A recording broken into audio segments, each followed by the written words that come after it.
Gloria al Señor Jesús. Los versos que hemos leído nos presenta Juan el Evangelista nos presenta a Jesús como el Creador. Todo por Él fue hecho y sin Él nada de lo que existe fue hecho. Nos lo presenta como la vida y como la luz, aquella luz que alumbra a todo hombre venía a este mundo o vino a este mundo. O sea que Jesús es la única luz que ilumina la mente del hombre, y por eso usted necesita oír y saber de Jesucristo, porque Él es la luz que alumbra a todo hombre que viene al mundo. No hay otra luz. Lo demás son velas, lo demás son mechones o cualquier otra cosa, ni siquiera antorchas. Juan el Bautista fue una antorcha, pero no era él la luz, sino una antorcha que anunciaba que la luz venía. Aleluya. El verso 18 nos dice: a Dios nadie le vio jamás. Dios es espíritu y por consiguiente es invisible. Por eso a Dios nadie lo vio jamás. El unigénito Hijo que está en el seno del Padre, Él lo ha revelado, Él lo ha dado a conocer. Y el Evangelio de Juan fue escrito para eso.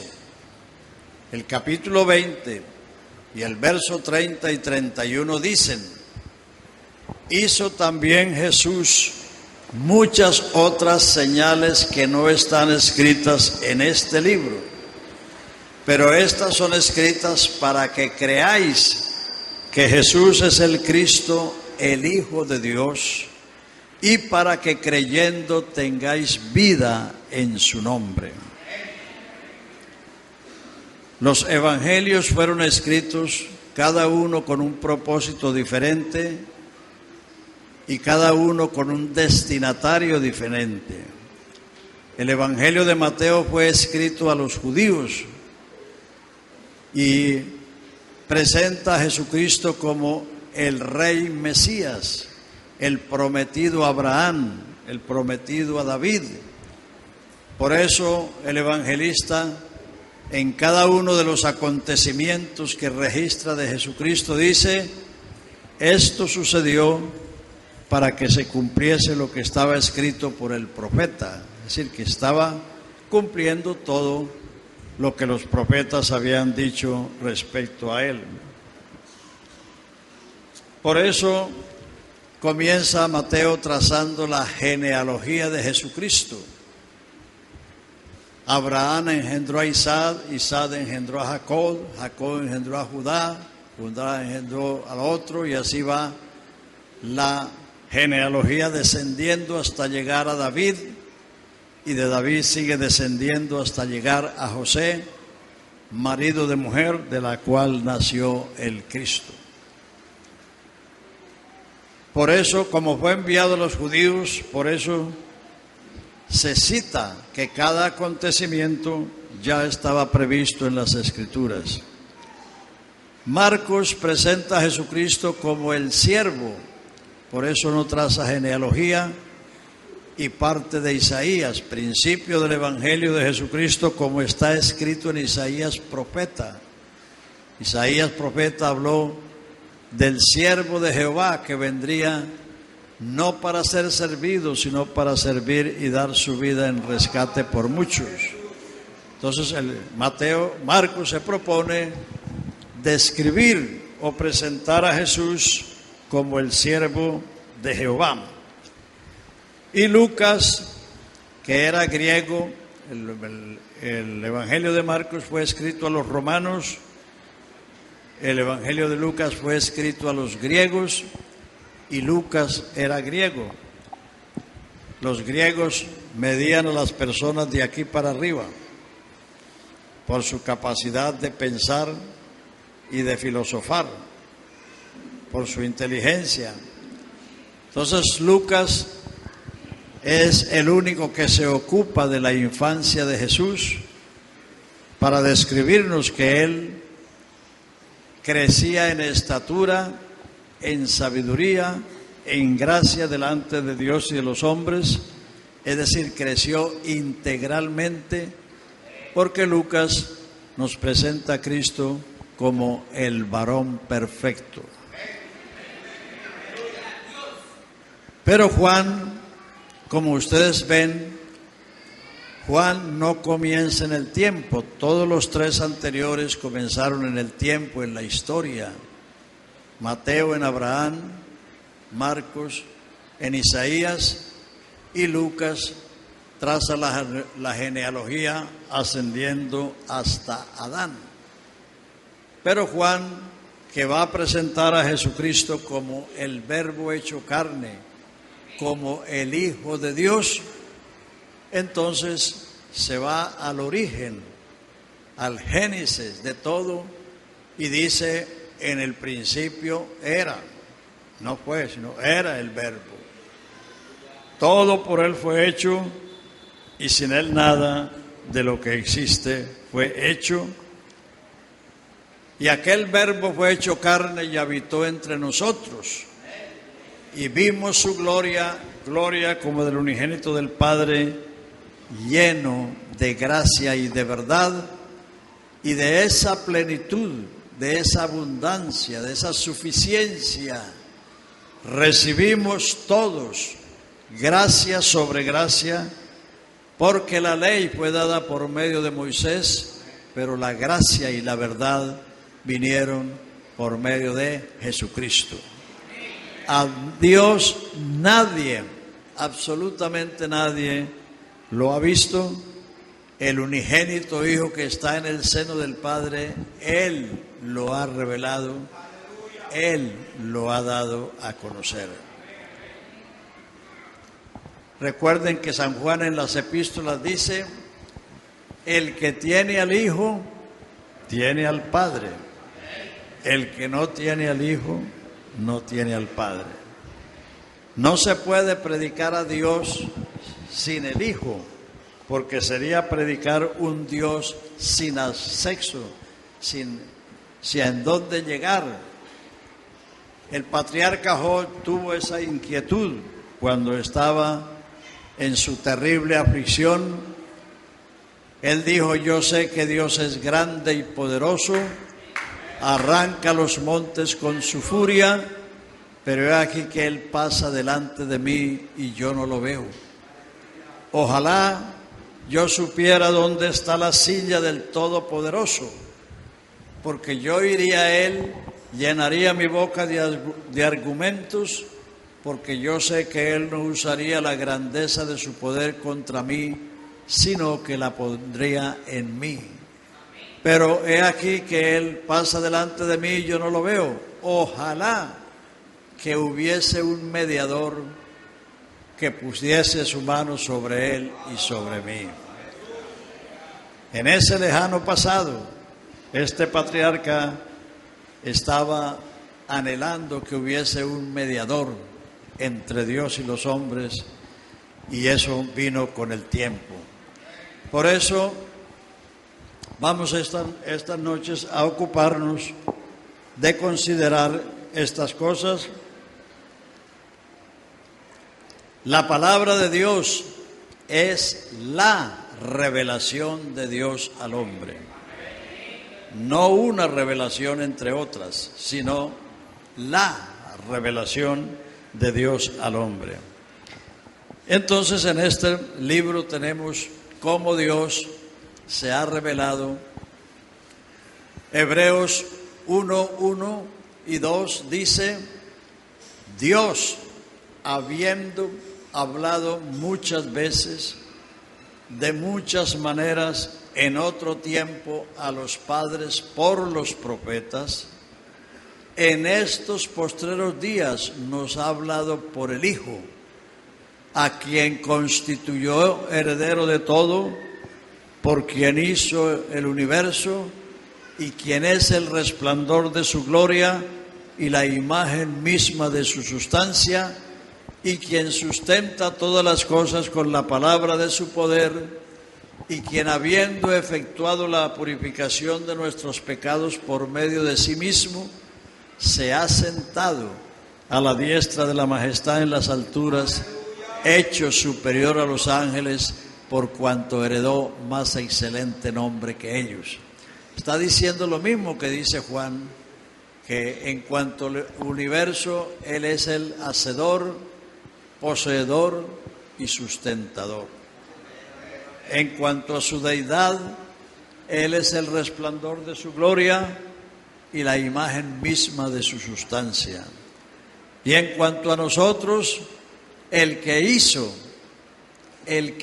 la purificación de nuestros pecados por medio de sí mismo y se sentó a la diestra de la majestad en las alturas, hecho superior a los ángeles, por cuanto heredó más excelente nombre que ellos.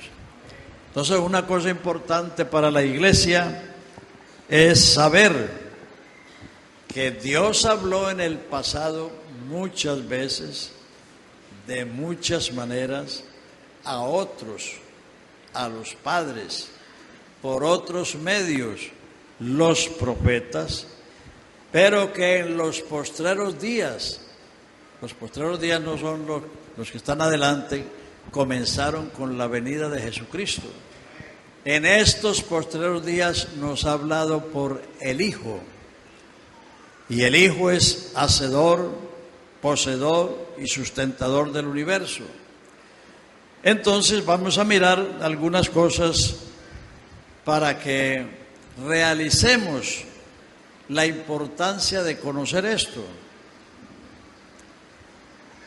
En Mateo 11:25 dice: en aquel tiempo se alegró Jesús y dijo: Padre, Señor del cielo, te alabo y te doy gracias porque escondiste estas cosas de los sabios y de los entendidos y las revelaste a los pequeños. Nadie conoce al Hijo. Nadie conoce al Hijo sino el Padre, y nadie conoce al Padre sino el Hijo y aquel a quien el Hijo lo quiera revelar. O sea que de conocer al Hijo de Dios, eso no es tan sencillo. Eso tiene su importancia, su grandeza. Eso está en el capítulo 25 de Mateo. No, en el capítulo 11:25, perdón. Y en el capítulo 16, o sea, un poco más adelante, versículo 13, Jesús llevó a los discípulos a Cesarea de Filipo y les preguntó: ¿qué dicen los hombres que es el Hijo del Hombre?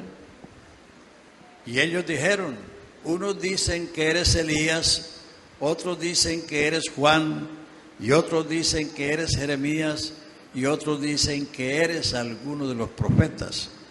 Es decir, el consenso general de los que le vieron, de los que le oyeron, de los que fueron objeto de sus bienes, coincidían en que un gran profeta se había levantado en Israel.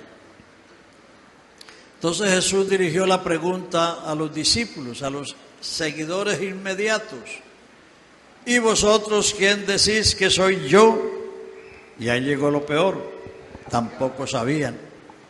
Y eran los inmediatos, los discípulos que andaban con él. Por eso no es de extrañarse que haya tanta gente que presume ser cristiana y no sepan quién es Jesucristo. Pero lo más importante en la vida cristiana es eso. En la oración que Jesús hizo, y está en San Juan 17, el verso 3 dice: esta empero es la vida eterna. Esta empero es la vida eterna, que te conozcan a ti, el único Dios verdadero, y a Jesucristo, a quien has enviado. La vida eterna la va poseyendo uno en la medida que conoce, porque en la medida que usted conoce, cree, y en la medida que cree usted recibe, y en la medida que usted recibe disfruta y puede compartir con otros. Aleluya. Por eso entonces la importancia de esta reunión es conocer a Jesucristo. Bueno, entonces, ante la pregunta de Jesús a los 12, ellos se quedaron en silencio. El silencio lo rompió una revelación que vino a la mente de Pedro. Y Pedro dijo: tú eres el Cristo, el Hijo del Dios viviente. Tú eres el Cristo, el Hijo del Dios viviente. A lo que Jesús respondió, mejor escuchen, mejor digan amén que hacer palmas, porque amén quiere decir así es. Las palmas solamente hacen ruido. Entonces Jesús respondió a Pedro: bienaventurado eres, Simón, hijo de Jonás, porque esto no te lo reveló carne ni sangre, sino mi Padre que está en los cielos. Y yo también te digo que tú eres Pedro, y sobre esta roca, o sea, sobre esta declaración, sobre esta revelación, sobre esta confesión, edificaré mi iglesia, y las puertas del Hades no prevalecerán contra ella. Además, según el verso 20, les encargó que a nadie dijesen que Él era el Cristo.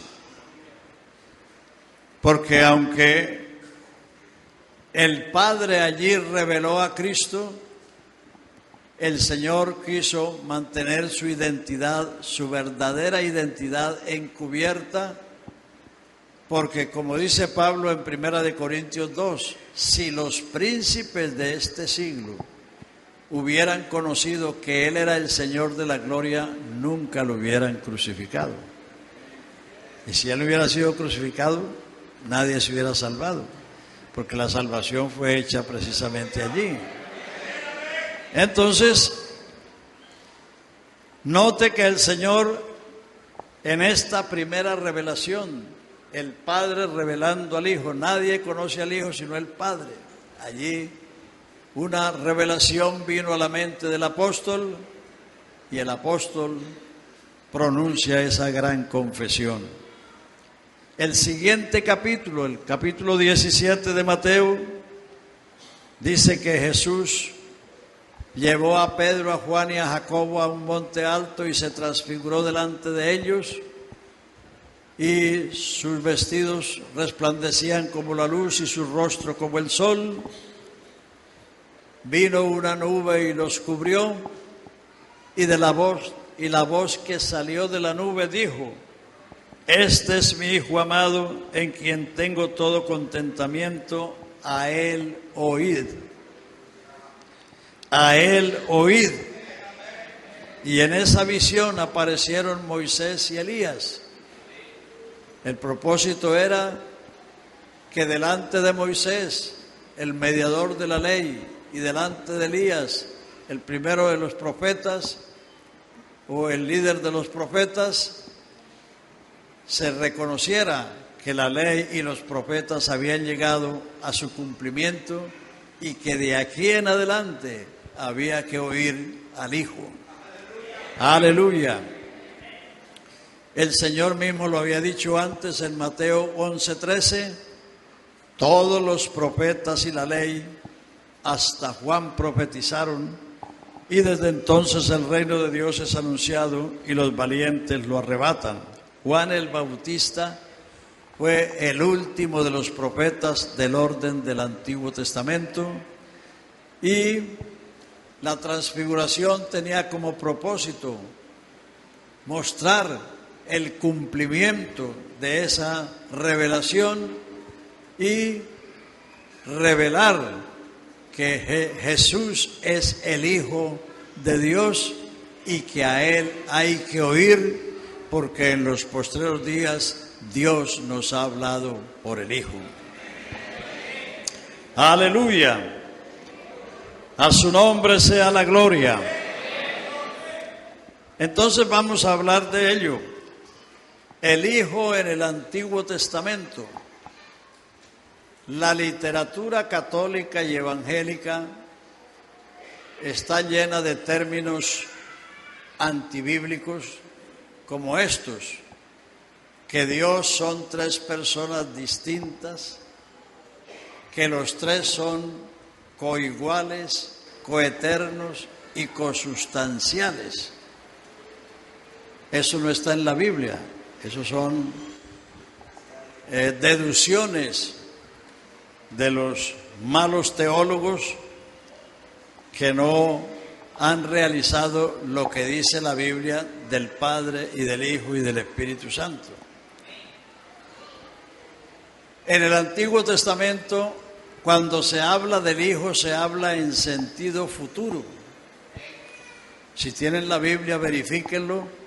Salmo 2, versículo 7 dice: yo publicaré el decreto futuro, publicaré el decreto, mi hijo eres tú, yo te he engendrado hoy. Isaías 7:14, he aquí que una virgen concebirá, futuro, y dará a luz un hijo y llamará su nombre Emmanuel, que declarado es Dios con nosotros. Isaías 9:6, porque un niño nos es nacido, un hijo nos es dado, el principado será sobre su hombro, se llamará su nombre, Consejero, Dios fuerte, Padre eterno, Príncipe de paz. Isaías 52:6, por tanto mi pueblo sabrá mi nombre, por esta causa, porque yo mismo que hablo, he aquí, estaré presente. Todos son términos futuros. Miqueas 5:2, pero tú, Belén, pequeña eres de las aldeas de Judá, pero de ti me nacerá el que será Señor en Israel, cuyas salidas son desde el principio y desde los días de la eternidad.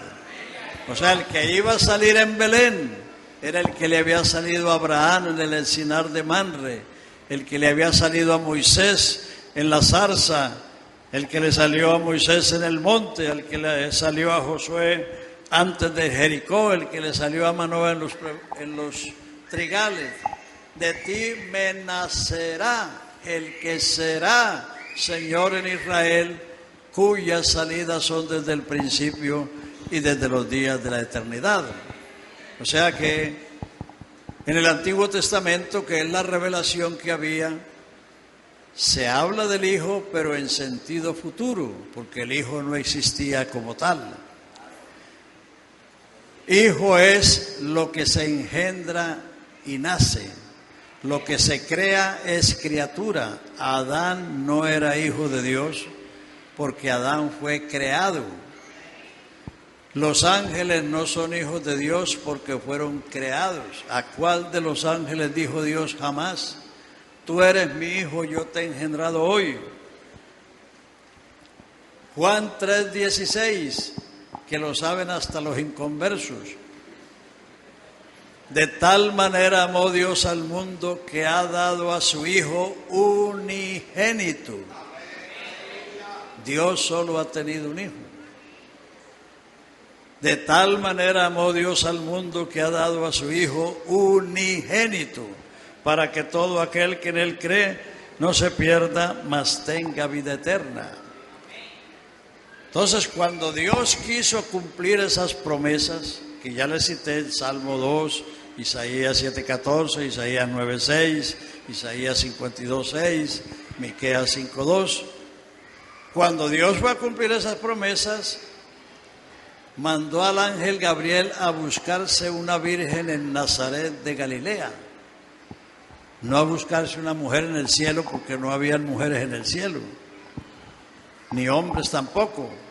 En el Antiguo Testamento usted lee que Él solo extendió los cielos, Él solo creó la tierra, Él solo anda sobre las alas del mar, Él solo redimió a Israel, Él solo es rey sobre todos los reinos de la tierra. Es decir, Él no tiene compañeros en la deidad, no tiene socios. Entonces, cuando Dios quiso cumplir eso, para tener un hijo hay que conseguir una mujer. Hasta Dios tuvo que hacer eso. Hasta Dios tuvo que hacer eso. ¿Por qué? ¿Por qué? Porque la mujer es el vaso o el molde donde se forma o se gesta una simiente. En el caso humano, el hombre tiene la simiente y tiene que plantarla en el organismo de la mujer para que ella, que es el vaso gestor, entonces a través de los meses venga a tener un niño por nacer. Entonces, cuando Dios se propuso cumplir eso, mandó a Gabriel a Nazaret de Galilea y encuentra a María, desposada con José, y le dice: salve muy favorecida, el Señor es contigo. He aquí que concebirás y darás a luz un hijo, y llamarás su nombre Jesús, porque Él salvará a su pueblo de sus pecados. Este será grande, será llamado Hijo del Altísimo. Le será dado el trono de David su padre, y reinará en la casa de Jacob, y de su reino no habrá fin. Entonces María, que era una señorita y que sabía que para tener un hijo tenía que convivir con un varón, le dijo al ángel: ¿y cómo será esto si yo no conozco varón? Entonces el ángel le dijo: el Espíritu Santo vendrá sobre ti. El Espíritu Santo es Dios, porque Dios es Espíritu y Dios es Santo. Espíritu es su naturaleza. Dios no es hombre, Dios no es cuerpo, Dios es Espíritu, es invisible. Y Santo es su naturaleza. Como decir que esta mesa es de madera buena. Madera es la naturaleza de la mesa y buena es la calidad. Entonces Dios es espíritu, pero no es un espíritu corriente, es un espíritu santo. Ese es uno de los atributos de Dios, que Él es santo. Entonces el que vino sobre María fue el Espíritu de Dios. Dice: te cubrirá con su sombra, por lo cual el santo ser que nacerá de ti será llamado Hijo de Dios. Lo que la Biblia denomina Hijo de Dios es lo que nació de María. Ninguna mujer da a luz un espíritu. Nunca. En la procreación natural, el hombre pone la simiente, la mujer pone el cuerpo y Dios pone el espíritu. Por eso, aunque los hombres sean feos, si las mujeres son bonitas, los hijos salen bonitos. Aleluya, porque el molde es bonito. Entonces,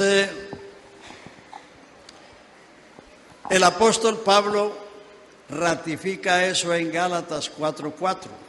Dice: venido el cumplimiento del tiempo. Es decir, cuando se cumplieron esas profecías, venido el cumplimiento del tiempo, Dios envió a su Hijo, nacido de mujer, súbdito a la ley. Porque no hay otra manera de tener un hijo sino a través de una mujer. Y Dios lo hizo. Que como María concibió del Espíritu de Dios, eso es un milagro. Y un milagro no tiene explicación.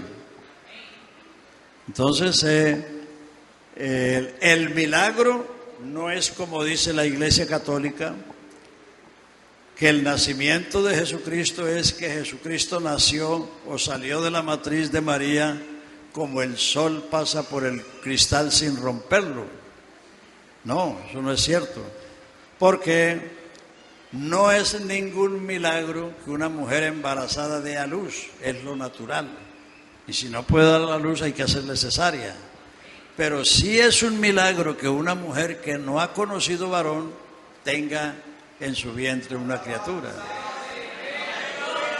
Porque milagro es la alteración o la suspensión de la ley natural. Entonces el milagro no es el nacimiento, sino la concepción que una virgen concibió del Espíritu. Y eso se lo explicó el ángel a José, porque María guardó esas cosas en su corazón que no se las dijo ni a José su marido. Entonces cuando José la vio embarazada, estaba haciendo la maleta para irse. Dice que como era justo, no quería difamarla. Entonces el ángel le apareció a José y le dijo: José, hijo de David, no temas de recibir a María tu mujer, porque lo que en ella es engendrado del Espíritu Santo es. Dará a luz un hijo, llamará su nombre Emmanuel, que declarado es Dios con nosotros. Aleluya, aleluya. Entonces eso no sucedió en el cielo, eso sucedió en la tierra. Eso sucedió en Nazaret de Galilea. Galilea es una provincia de Israel. Entonces el problema de la gente es que cuando leen en la Biblia, el Padre me envió, o Dios envió a su Hijo, se van para el cielo. Y eso no sucedió en el cielo, eso sucedió en la tierra. Entonces lo que la Biblia denomina Hijo de Dios es la humanidad que nació de María. Lo que nacerá de ti será llamado Hijo de Dios. Venido el cumplimiento del tiempo, Dios envió a su Hijo, nacido de mujer, súbdito a la ley, para que redimiese a los que estaban bajo la ley, a fin de que recibiésemos la adopción de hijos. Entonces, esa es la última y más grande revelación de Dios a la humanidad. Esa revelación equivale a Dios manifestado en carne, como lo dice Pablo en 1 Timoteo 3:16, y por eso Pablo antepone dos palabras, diciendo: indiscutiblemente grande es el misterio de la piedad. Dios fue manifestado en carne, justificado en el Espíritu, visto de los ángeles, predicado a los gentiles, creído en el mundo y recibido arriba en gloria. Eso es indiscutible porque es un hecho histórico, es algo que sucedió hace 2000 años. Los mismos israelitas que no creen que Jesucristo fue el Mesías y que no creen en el Nuevo Testamento, cuando usted va a Israel y lo llevan a Belén, o lo llevan al sepulcro, lo llevan al Gólgota, le dicen: vea, ahí fue donde nació el paisano, ahí fue donde sepultaron al paisano, porque es un hecho histórico que nadie puede negar. Los argumentos, las teorías y hasta las doctrinas se pueden discutir, pero los hechos no se pueden discutir, porque están ahí. Entonces, indiscutiblemente, Dios se manifestó en carne. Indiscutiblemente Dios se preparó un cuerpo en las entrañas de una virgen para venir a este mundo. Léalo allá en el capítulo 10 de Hebreos, partiendo del verso 5. Usen la Biblia, hermanos. Si usted usa los ojos y los oídos, está usando dos autopistas para su cerebro. Pero si no usa sino una, le llega menos. Y por eso es que después no se acuerda. No es porque tengan mala memoria, sino porque no usan los sentidos.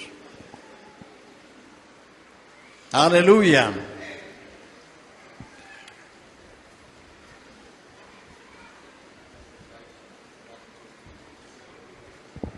¿Encontraron cuál es? Por lo cual, entrando en el mundo mismo, sacrificio y ofrenda no hiciste, mas me preparaste el cuerpo. Ahí está. Ya, hasta ahí, hermano. Entrando en el mundo, dice, el capítulo Dios está hablando de que la ley eran sombras, dice, porque la ley teniendo la sombra no es la realidad. La sombra se proyecta, bueno, aquí no hay una luz que... Cuando usted se pone frente al sol, aparece la sombra suya, pero la sombra no eres tú. Es una silueta que produce la luz sobre el cuerpo.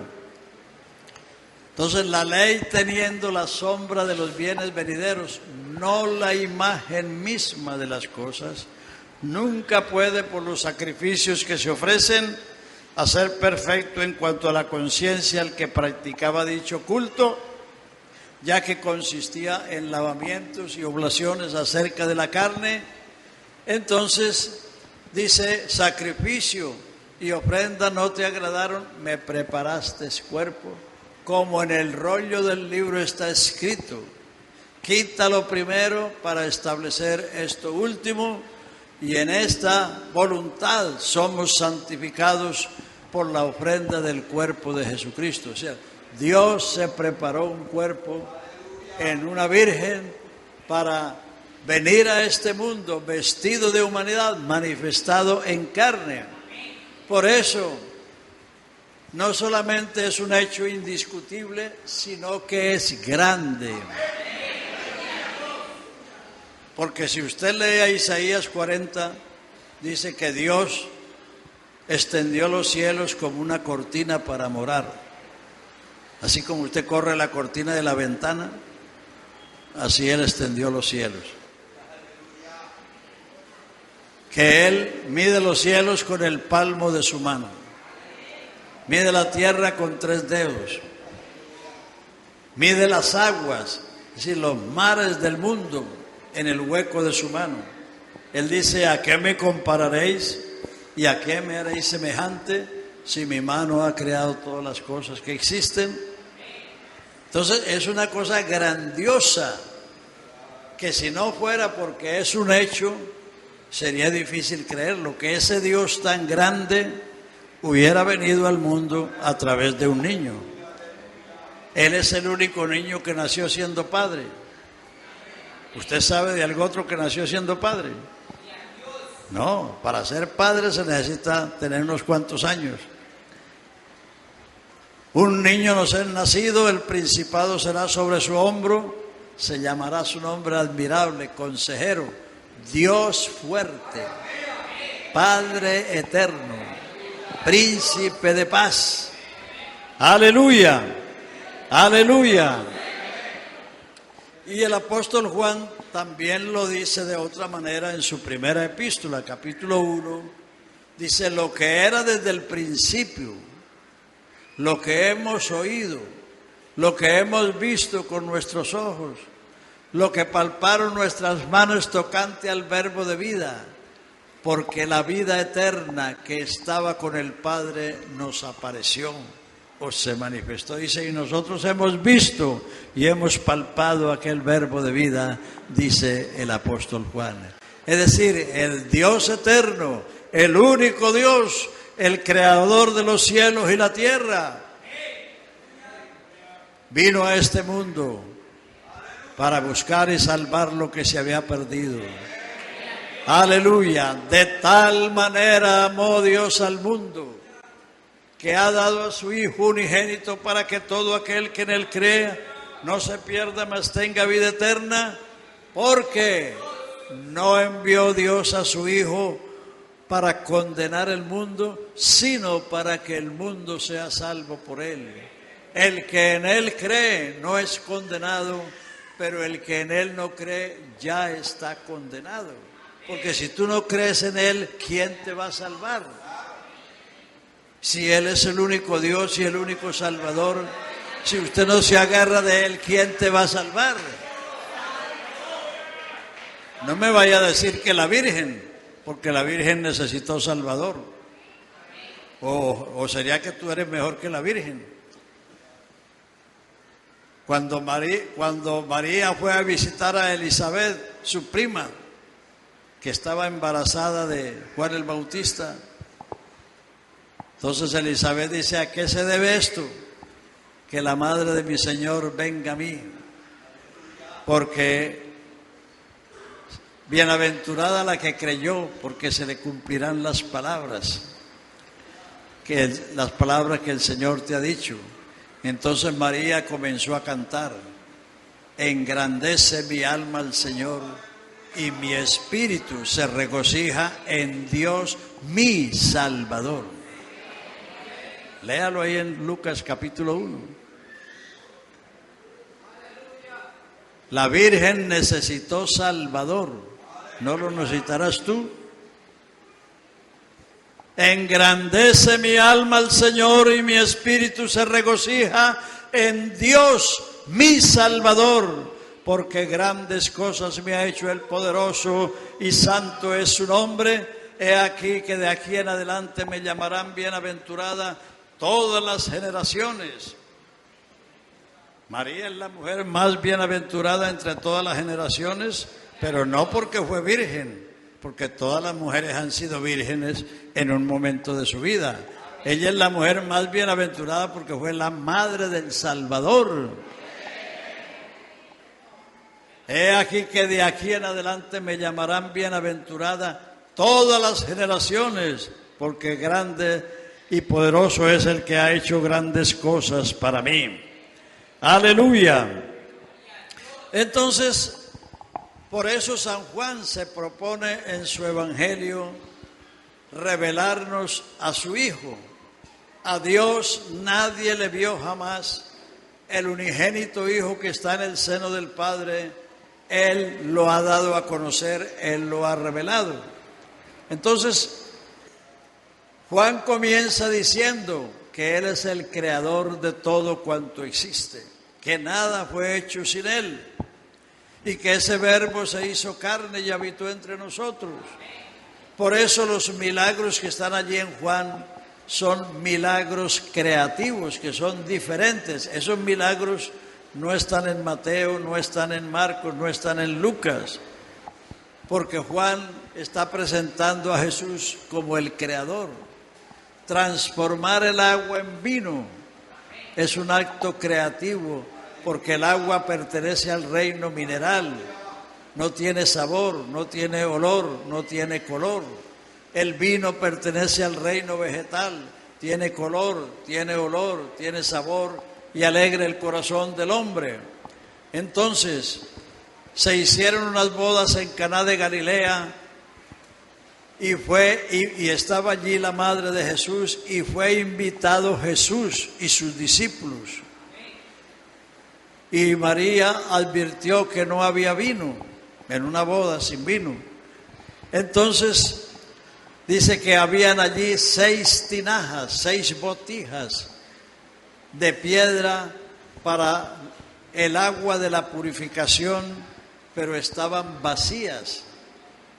Entonces Jesús dijo: henchid, llenad esas tinajas hasta arriba, y las llenaron. Y entonces los sirvientes sacaron ese agua y la llevaron al maestro de sala, al maestro de ceremonia, y el maestro de ceremonia la probó.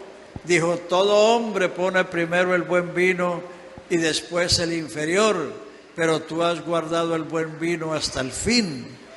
Dice: este principio de milagros o de señales hizo Jesús, y manifestó su gloria y sus discípulos creyeron en Él. Ese fue el primer milagro que hizo Jesús, lo hizo en una boda, pero eso no lo hizo para justificar a los borrachitos, sino para demostrar la capacidad que tiene Él de cambiar al hombre de su condición perdida a un nuevo hombre, a una nueva creación. 6 es el número del hombre, porque el día 6 fue creado y en la dispensación sexta está siendo recreado o salvado. El hombre es el único que tiene corazón de piedra, porque el pecado petrifica la conciencia. El hombre sin Dios es el único que anda vacío. Y como el agua es sin sabor, sin olor, sin color, insípido. Pero el vino es lo contrario. Entonces Jesús mandó que esas tinajuelas se llenaran de agua y de allí salió el mejor vino, como lo dijo el maestro Esala. Entonces, por eso también dice este principio o este primer milagro, porque eso se ha repetido millones de veces y se sigue repitiendo. Cuando usted, que es una botija vacía, petrificada por el pecado, usted recibe el agua de la vida, que es la palabra de Dios, entonces su vida viene a tener color, viene a tener sabor, viene a tener olor, viene a ser alegre, viene a tener el gozo del Señor, que es su fortaleza. Aleluya. Entonces, ese primer milagro era el propósito de mostrar como creador su capacidad de cambiar la vida de un hombre a una nueva creación. El segundo milagro fue la creación de la vista. Un hombre que había nacido ciego. Y los discípulos le preguntaron al Señor, ¿quién pecó, este o sus padres, para que naciese ciego? Jesús le respondió, ni este pecó ni sus padres para que naciese ciego, sino para que las obras de Dios se manifiesten. Y acto seguido escupió en tierra, hizo lodo, le puso en las cuencas y lo mandó a que se lavase y recibió la vista. Eso fue distinto. Los otros ciegos, el Señor oró por ellos o le puso las manos, porque los otros ciegos lo que necesitaban era recobrar la vista. El que recobra la vista es porque la tuvo y la perdió. Pero en este caso nunca había visto el hombre, no conocía el rostro de su madre, ni la bóveda celeste, ni la verdura de lo verde de las praderas. Entonces el Señor hizo lodo, así como formó al hombre del polvo de la tierra. Ahora hizo lodo, puso en sus cuencas y lo mandó a lavarse, y el hombre recibió la vista. Es un acto creativo. La resurrección de Lázaro no es lo mismo que las otras.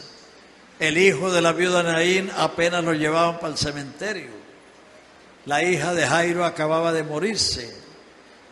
Pero cuando Lázaro enfermó, sus hermanas le mandaron una razón al Señor: el que amas está enfermo. Pero Jesús se quedó a propósito donde estaba y no vino sino 4 días después de haber sido sepultado. Entonces, cuando llegó a la casa de Marta y María, Marta le dice: Señor, si tú hubieras estado aquí, mi hermano no hubiera muerto. Jesús le dice: yo soy la resurrección y la vida. El que cree en mí, aunque esté muerto, vivirá, y el que vive y cree en mí no morirá eternamente. ¿Crees esto? Ella dijo: sí, yo sé que lo va a resucitar en el día postrero. Entonces Jesús le dice: ¿dónde le pusiste? Y le llevaron a donde había sido colocado el muerto. Y el Señor le dice a Marta: Marta, rueda la piedra. Ella dice: pero Señor, si ya hiede, tiene 4 días.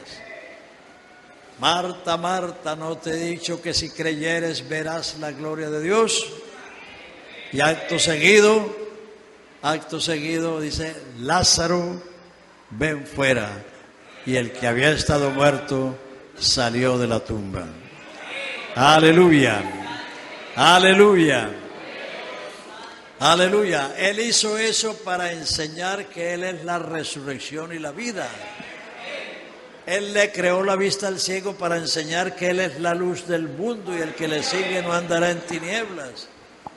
Él multiplicó 5 panes para que comieran 5,000 hombres, sin contar las mujeres y los niños, para enseñar que Él es el pan vivo que descendió del cielo y que el que come de este pan vivirá para siempre. Aleluya. Él es el creador y Él es la vida y Él es la luz. Por eso allí también en ese evangelio es donde están esas expresiones que Jesús usó, pero que los otros evangelistas no las registran. Yo soy el pan de vida, yo soy la lumbre de la vida, yo soy la verdad y la vida, yo soy el buen pastor, yo soy la puerta de las ovejas, el que por mí entrare será salvo. Antes que Abraham fuese, yo soy. Si no creyeses que yo soy, en vuestros pecados moriréis, y a donde yo voy vosotros no podéis venir. Esa expresión es la que usó Dios cuando Moisés le preguntó: si los hijos de Israel me dicen cuál es el nombre del Dios que te envió, ¿qué les diré yo? Dios le respondió: así diréis a los hijos de Israel, yo soy el que soy, este es mi nombre. Yo soy quiere decir el que existe por sí mismo, el eterno presente. Yo no puedo decir que yo soy Eliseo, porque cuando termino de decirlo yo estoy más viejo que cuando comencé, porque ya pasó una fracción de segundo. Pero Él es el gran yo soy, porque Él existe por sí mismo y es el eterno presente. Aleluya. Y Jesús empleó todas esas expresiones para decir lo que Él era, pero solo el Evangelio de Juan las registra. También el lenguaje del Padre y del Hijo solo está en San Juan, porque el propósito de ese Evangelio es, como ya dice el verso 30 del capítulo 20, muchas otras señales hizo Jesús que no están escritas en este libro, pero estas son escritas para que creáis que Jesús es el Cristo, el Hijo de Dios, y para que creyendo tengáis vida en su nombre. Alabanzas a Jesús. Entonces, por eso allí es donde está ese lenguaje. En San Juan 14, Él les dice: en la casa de mi Padre muchas moradas hay. Si así no fuera, yo os hubiera dicho: voy a preparar lugar para vosotros, y si me fuera y preparar el lugar, vendré otra vez y os tomaré a mí mismo, para que donde yo estoy, vosotros también estéis. Entonces Tomás le dice: Señor, si no sabemos a dónde vas, ¿cómo vamos a saber el camino? Jesús le responde: yo soy el camino, la verdad y la vida. Nadie viene, no nadie va. Por ahí hay algunos cuadritos con versículos o llaveritos que dicen nadie va al Padre. Eso no es lo que Jesús dijo. Va es lo contrario a venir. Venir es a quien habla. Ir es hacia otro. Jesús dice: yo soy el camino, la verdad y la vida. Nadie viene al Padre sino por mí. Si me conocieses, también a mi Padre conoceríais. Desde ahora le conocéis y le habéis visto. Conocer y ver son dos cosas diferentes. Yo los estoy viendo a todos, pero no los conozco, porque ni sé cómo se llaman, ni sé de dónde son, ni dónde trabajan, ni qué hacen. Entonces, una cosa es ver y otra cosa es conocer. Y Jesús le dice: si me conocieses, también a mi Padre conocerías, y desde ahora le conocéis y le habéis visto.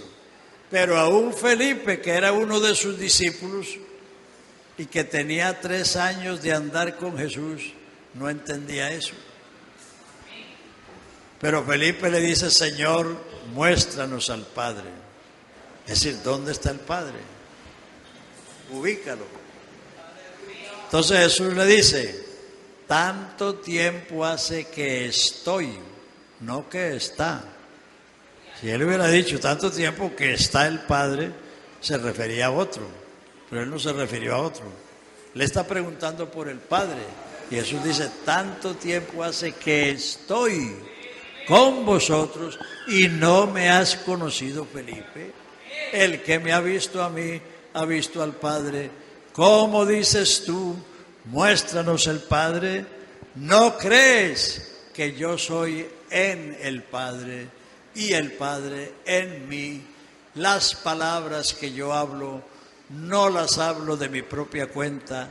El Padre que mora en mí, Él hace las obras. Entonces Jesús está diciendo que el Padre está en Él, porque el Padre es el Espíritu eterno, el Hijo es la humanidad, el cuerpo. Usted y yo no podemos hablar ese lenguaje, porque yo no puedo estar en ti, ni tú puedes estar en mí, porque usted es una persona y yo soy otra persona. Pero Dios y el Hijo sí pueden hacer eso, porque Dios es Espíritu y el Hijo es el hombre Jesucristo, el varón perfecto. Aleluya. Entonces Dios está en Cristo, no hay que buscarlo afuera. Jesús dijo, nadie, no lo busque por otro lado, lo dijo Jesús, nadie viene al Padre sino por mí. Esa doctrina que enseñó Jesús la siguieron los apóstoles. Segunda de Corintios 5:19, 25 años después, el apóstol Pablo, hablando de la muerte de Cristo en el Calvario, dice, Dios estaba en Cristo, reconciliando consigo al mundo, no tomándole en cuenta a los hombres sus pecados, y nos encargó la palabra de la reconciliación. Dios estaba en Cristo, o sea, Dios se preparó un cuerpo humano en las entrañas de una virgen, porque para resolver el problema del pecado se necesitaba un cuerpo mortal, porque Dios solo tiene inmortalidad, Dios no puede morir. Si Dios hubiera muerto, esto se hubiera vuelto añicos, porque Él es el sustentador del universo.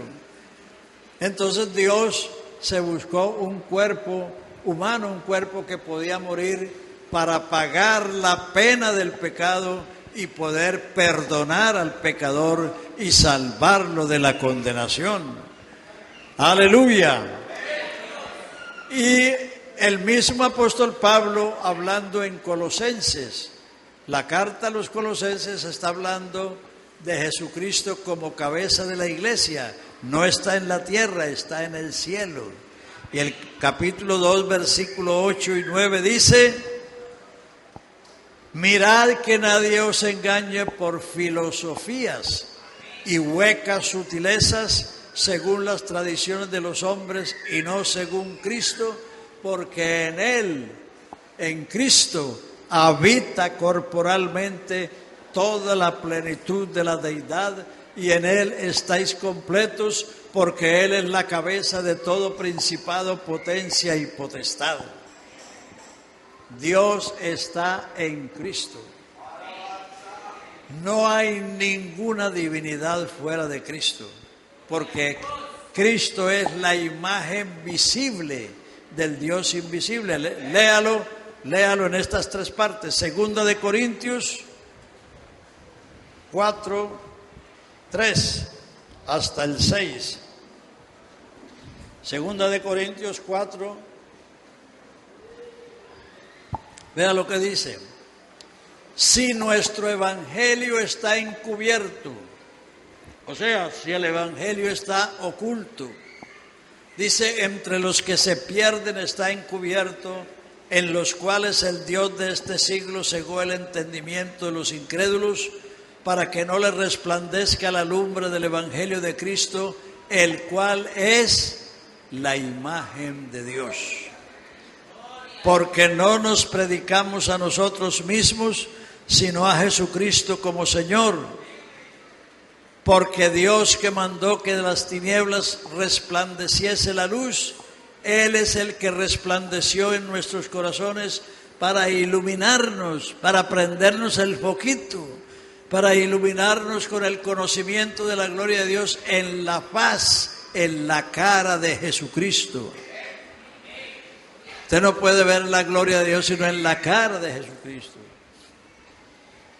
Colosenses 1:13, dando gracias al Padre que nos hizo aptos para participar de la herencia de los santos en luz, que nos libró de la potestad de las tinieblas y nos trasladó al reino de su amado Hijo, en quien tenemos redención por su sangre. Él, verso 15, es la imagen del Dios invisible. Él es lo visible, el Hijo es lo visible del invisible. Y Hebreos 1:3, Él es el resplandor de su gloria y la imagen misma de su sustancia. El hombre es un ser compuesto de espíritu, alma y cuerpo. Yo no me voy a imaginar que usted dejó el espíritu en el trabajo y el alma en la casa y que lo único que veo aquí es la imagen. No, ahí está todo. O sea que el mismo hombre explica que Dios es uno. Con la diferencia que Dios no es un ser compuesto como nosotros. Dios es espíritu. Pero para Dios revelarse a la humanidad, Él se preparó un cuerpo. Se hizo una imagen, no en el cielo, no en la eternidad, sino en el tiempo, cuando vino el cumplimiento de las profecías, de las promesas. Las profecías son historia anticipada. Todo eso que dice el Salmo, que dijo Isaías, que dijo Miqueas, hace 2000 años que es historia, ya no es profecía. Porque ya eso se cumplió. Entonces, la doctrina de la unicidad es que Dios está en Cristo. Él es el resplandor de su gloria y la imagen misma de su sustancia. Por lo mismo también en el Evangelio de Juan está la doctrina del Espíritu Santo. Todo lo que Jesús dijo del Espíritu Santo está en San Juan. San Juan 7:39, 37 al 39, San Juan 14, San Juan 15, San Juan 16, San Juan 20. Todo lo que Jesús prometió en relación a esa promesa está en el Evangelio de Juan, porque el Evangelio de Juan fue escrito a la iglesia. El Evangelio de Juan fue escrito a la iglesia, para que la iglesia conozca quién es el Hijo de Dios. Aleluya, amigos, Jesucristo vive para salvar eternamente a todos los que le invocan. Todo lo que tiene que hacer es invocarle. Pero uno invoca a alguien cuando sabe que uno tiene una necesidad y que ese alguien tiene la solución. Si a usted se le incendia la casa, ¿a quién llama? ¿No es al cuerpo de bomberos? Para que vengan a socorrerlo. Si hay un accidente, ¿a quién llama? A la ambulancia.